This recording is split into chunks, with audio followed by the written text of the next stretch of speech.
Do you agree with some of the analysis of the way public sector unions have operated, that they're negotiating with the people that effectively they're working to help elect? Yeah, and that there's nobody there standing in I saw that in Milwaukee County. Not only I see that personally, I was just bringing this up today in a discussion with some lawmakers. Certainly I pointed out, I was the first and only Republican ever elected in Milwaukee County, and constantly would meet with our unions and they'd say, we don't care, we're not going to pay more for pension or health care, lay off 400 or 500 people, which was always extremely frustrating to me because I'd say, who's looking out for the workers? It's obvious they didn't care about the 400 or 500 workers as long as the more senior workers held on to all their pension and held on to all their health care benefits without any additional costs. They were fine with that.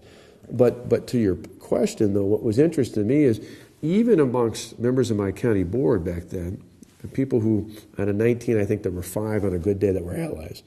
Even amongst people who were not allies, I remember one in particular was someone who I wouldn't say was an opponent of mine, but more often than not probably wouldn't be ideologically. Certainly was a Democrat, wasn't on the same side of the aisle. But I remember once she said, as part of a personnel discussion, she kind of chastised her fellow county board members saying, why are you lining up on the side of AFSCME, in this particular case, one of the public employee unions? They already have people we pay to represent them. We should be on the side of management. And it didn't mean that you had to be against the unions. She just said, why would you put an unfair balance when we're supposed to be representing the management, which is ultimately representing the taxpayers? But increasingly, again, I go back to, that is exactly, the quote that's so often referenced from Franklin Delano Roosevelt was precisely that there's just something inherently troubling about the idea that taxpayers' money goes to not only pay public employees, which that's fine, but then a portion of that money automatically goes into dues, which then pay for people who not only advocate in terms of collective bargaining agreements, but then use portions of that for political purposes to elect candidates, and then those candidates turn around and they're the very people they plead to, not just to spend more on government, but particularly to spend more on government worker benefits and wages. And it's this cycle that goes on.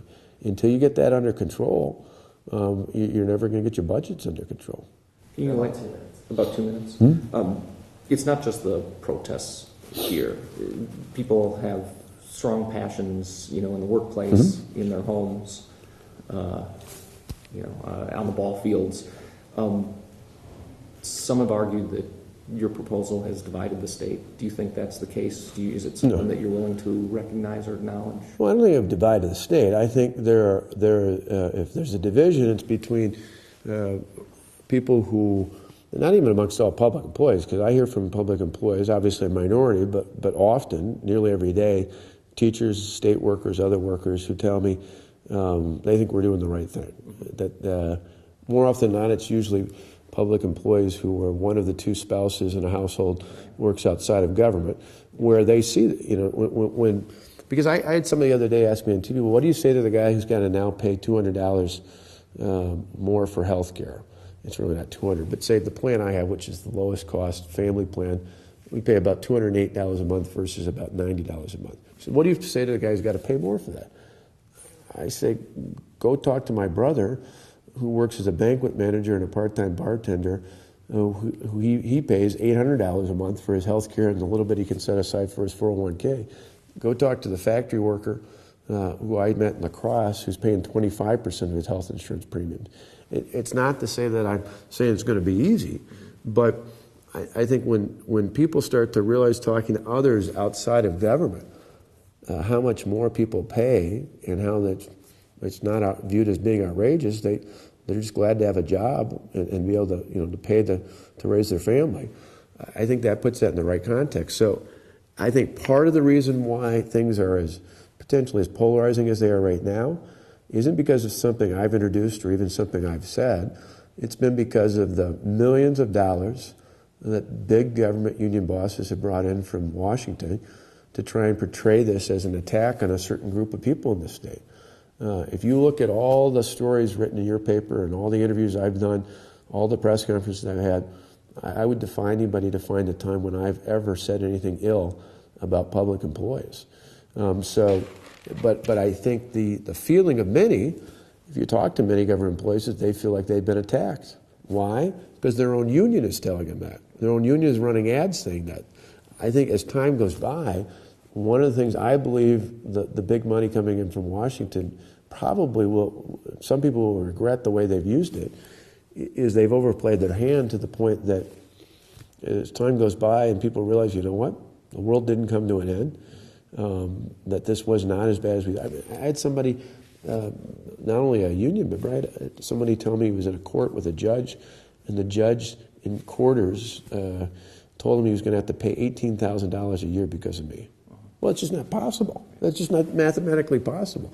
So I think as time goes by, people start to realize what they were told, and then they compare it to what is actually going to happen.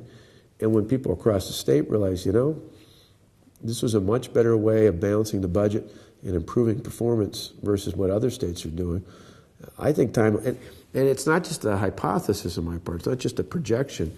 I look at what Mitch Daniels did in Indiana. You know, 6 years ago he did the same thing for statewide employees. His approval rating, because of that and a few other things he did early on to shake things up, to try and improve his economic standing in Indiana, ultimately his approval ratings I think were like 10, 12 points below where mine are right now. He got reelected with 58% of the vote. I look at that and say over time, what people want more than anything are results. They didn't like the division, they didn't like the conflict early on in this debate, but ultimately what people want more than anything are results. And as long as we keep on pace with providing a better government, a more effective government, and a government that doesn't dramatically raise people's taxes to pay for it, I think we're going to be in good shape. If I could follow up real quick. So can you maybe take this idea that what you're doing will benefit the middle class, just take it one step further, elaborate on that for me a little bit? Well, for me, for a couple of reasons. Overall, that you look over time, both at the state and the federal level, and definitely at the local, who pays for the expanse of government? More often than not, it's the middle class. It's middle class taxpayers who pay higher property taxes, who sometimes have a sales tax or an income tax piled onto them, but particularly property taxes, because they have, the lowest income individuals get all sorts of subsidies and offsets. High income individuals have a lot of disposable income. Most of the working middle class has the least room to breathe with on this, and yet if property taxes go up 5, 6, 7, 8% at a time when most people's income is frozen, they're the ones that are hurt the most by that. I look in the past and say one of two things has happened when you've had this kind of a deficit and what's happening across the country.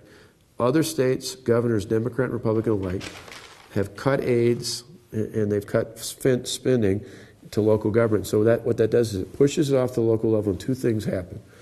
They either see massive layoffs, which most of those jobs are typical middle-class jobs, middle class in terms of the government jobs that we have, or they have massive property tax increases, which, as I just mentioned, disproportionately have a negative impact on the middle class. In our case, we protect against both of those. And let me just be clear, you think this is also a way of protecting services in a way, what you just described? Right, because I saw at the county, when ASPE used to tell me, go ahead and lay 400 or 500 people off, we don't want to make any concessions. What that meant was not only 400 or 500 people were laid off, obviously many more under the state, so it hurt them and their families, but it also meant that many fewer people providing services.